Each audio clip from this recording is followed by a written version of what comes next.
What do you want to be when you grow up, Olivia? An astronaut. I want to be a fashion designer. A basketball player. I want to be an actor. A doctor. A teacher. A chef. An artist. What do you want to be when you grow up? A mermaid. Do you know what a computer programmer is? Yeah, no. No. No. I think it's something that has codes and is able to decode a mystery. I think that they... Wait, what? Computer programmer?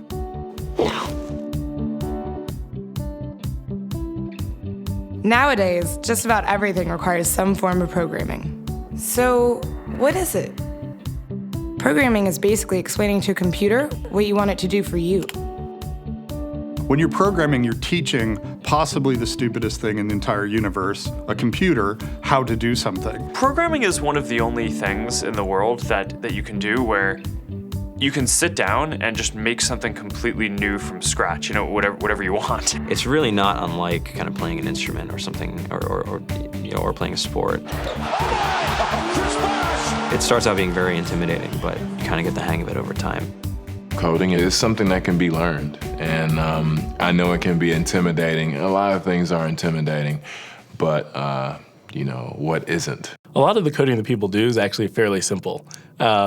It's more about the process of breaking down problems than sort of coming up with complicated algorithms as people traditionally think about it.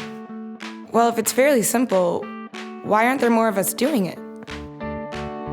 Over the next 10 years, there will be 1.4 million jobs in computer science, and only about 400,000 grads qualified for those jobs. That's a shortage of 1 million people. So, how do you start?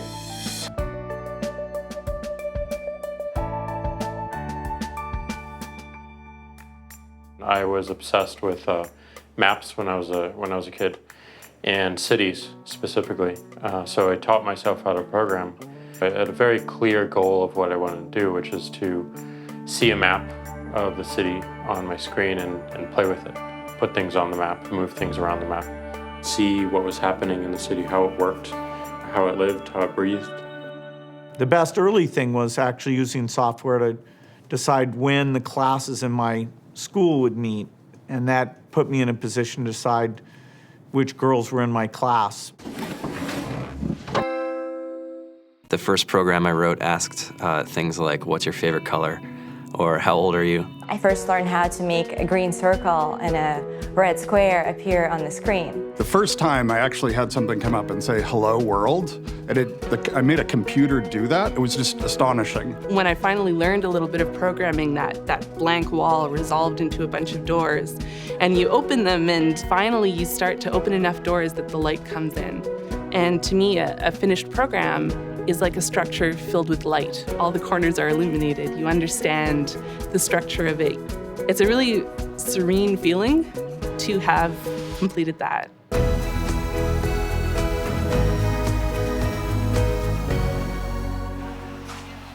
It took me some time to realize that creating things with your hands or creating code, creating programs, is just a different way to express creativity. I think right now there's a big emergence of the culture of making. People who make their own scarves and hats, people who write their own apps. Now it's just limited by your imagination and sort of what kinds of ideas what kind of understanding can you build into the computer so that it can do these things that were previously impossible.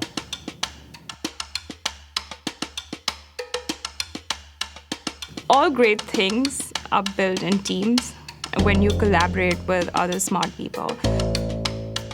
You're testing your ideas, you're stimulating each other. That's what makes us successful. It's not some flash of brilliance by somebody who then codes 24 hours a day for 3 weeks. It's what happened. The magic happens when we're all on the same page, collaborating and building something together.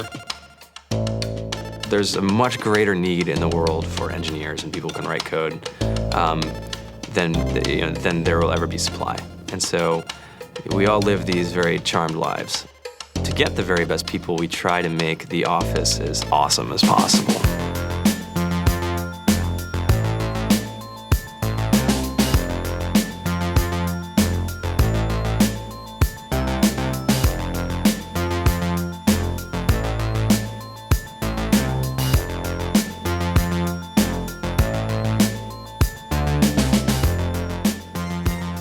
We have a fantastic chef, Free food, breakfast, lunch, and dinner.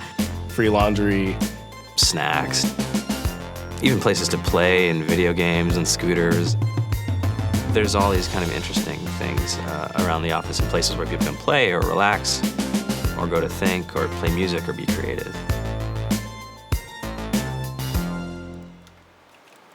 I went on the Bureau of Labor Statistics for the United States, and there's about a third of the pie that's all the things you would expect. It's, they're working in the government, they're working in typical technology jobs. But then, like, the rest of the pie, and it was the majority of the pie, just split down into these little teeny slices of every industry imaginable. And what it is, computers are everywhere. You want to work in agriculture? Do you want to work in entertainment? Do you want to work in manufacturing? It's just all over.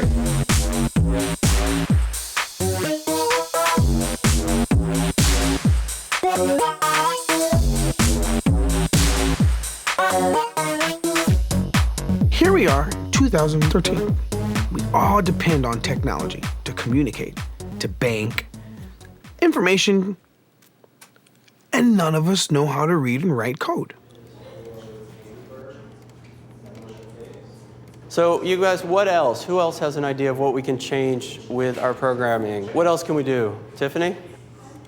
What I saw my students take away from using Scratch and programming in our classroom is that they were willing to push through problems. It really builds critical thinking, it builds problem solving, and it's something that they can then apply to math in the classroom or their reading skills. We integrated science with this programming, and I saw my scores go up 30%. When I was in school, I was in this after-school group called the Whiz Kids. And when people found out, they laughed at me and, all these things. And I'm like, man, I don't care. I think it's cool. And, I'm learning a lot. And some of my friends have jobs. It's important for these kids. It should be mandatory to be a citizen on this planet, to read and write code. I just think you have to start small, right? And I think that's one of the biggest misconceptions about computer science and programming overall is that you have to learn this big body of information before you can do anything. You don't have to be a genius to know how to code. You need to be determined. Addition, subtraction, that's about it. You should probably know your multiplication tables. You don't have to be a genius to code. Do you have to be a genius to read? Do you have to be a genius to do math? No? No? I think if someone had told me that software is really about humanity, that it's really about helping people by using computer technology, it would have changed my outlook a lot earlier. Whether you're trying to make a lot of money or whether you just want to change the world, computer programming is an incredibly empowering skill to learn. To be able to actually come up with an idea and then see it in your hands and then be able to press a button and have it be in millions of people's hands. I think we're the first generation in the world that's really ever had that kind of experience. The programmers of tomorrow are the wizards of the future. You're going to look like you have magic powers compared to everybody else. I think it's amazing. I think it's the closest thing we have to a superpower. Great coders are today's rock stars. That's it.